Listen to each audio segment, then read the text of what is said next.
simple. Do you need to pay for it? Does your school need to pay for it? Definitely not at all times. To make it simpler, virtual learning environment is a classroom on the cloud. It is your classroom where your students can find your materials, the video clips, the audio clips, the homework, the projects that you share in your online classroom. VLEs are created in Moodle, Edmodo, Skype, Schoology, Dr. Kalyan mentioned Swayam, and any other platforms. But for me, I suggest that you take those platforms that are free. When I was in Oman, I used Edmodo. And definitely I can say that it's very effective. My students reach out to me through the online classroom. They may raise queries. They may share suggestions and others through Edmodo. In schools, I know that they use Moodle, Schoology, Skype. Last summer, I used Skype in my MA classes. Was it okay? Yes. So definitely, I suggest that you use the two. VLEs may allow us to construct some tests that would be automatically marked. Sometimes, if you complain of having no time for your family, well, you have to vary your form of assessment. For example, if your test is just about subject-verb agreement, then you can give an objective type of test that would be automatically marked. In that way, you can save time. We need to remember that with carefully designed VLEs, students can enjoy collaboration, communication, and learning at their own pace, whereas the teacher can easily foster learner autonomy and kindle students' love for learning. What are the helpful tips on creating your virtual learning environment? First, you have to make the VLE attractive by putting familiar icons, images related to language and literature. You know that students love graphics. Second, upload copies of instructional materials like modules, PowerPoint presentations, and handouts regularly. Remember, your virtual classroom is on the cloud. It's there 24/7. So sometimes students from rural areas would go to the places where there's strong internet connection. So they can download those videos, those materials, and read those or watch those during their free time at the comfort of their home. Another tip is to share links of audios and or videos of lessons to leverage the power of blended learning. We do know that it's really impossible, I tell you, to conduct online teaching and learning exclusively, especially if we have students from the rural areas or who live in rural areas. So what do? We share these audios and videos so that when some of their classmates download these materials, they can invite their underprivileged classmates to watch those videos with them. Encourage sharing. Another is to encourage students to interact with one another, to send messages in English, raise questions, and request for clarifications exclusively in English. I told you earlier that in Oman, I required my students to send their messages in Edmodo, in our virtual classroom. And even the introvert students, even the quiet students, raised queries, shared clarifications freely. Because definitely, they are encouraged to do so. I didn't mind if they had grammatical flaws, no big deal, because I wanted them to really develop first their confidence in speaking the language, in using the target language.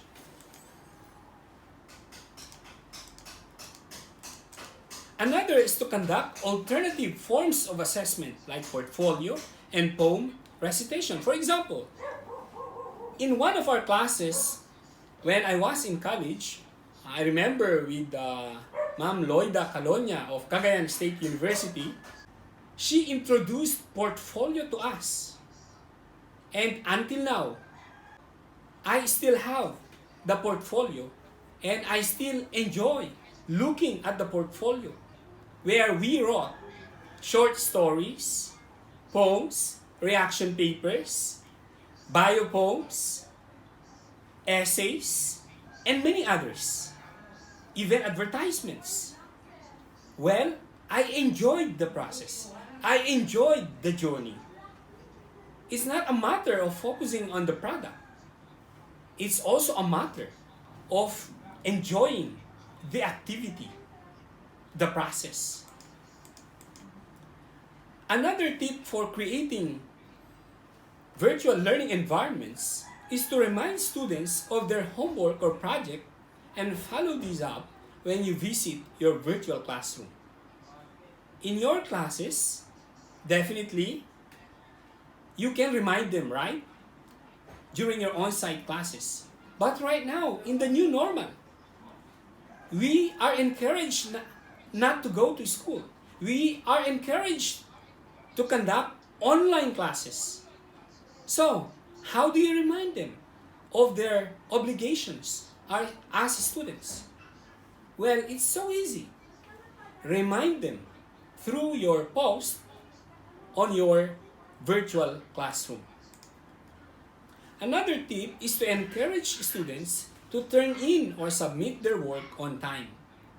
Remember, I discussed early one of the problems that some teachers have students' outputs piling up. So it's difficult for them to mark papers.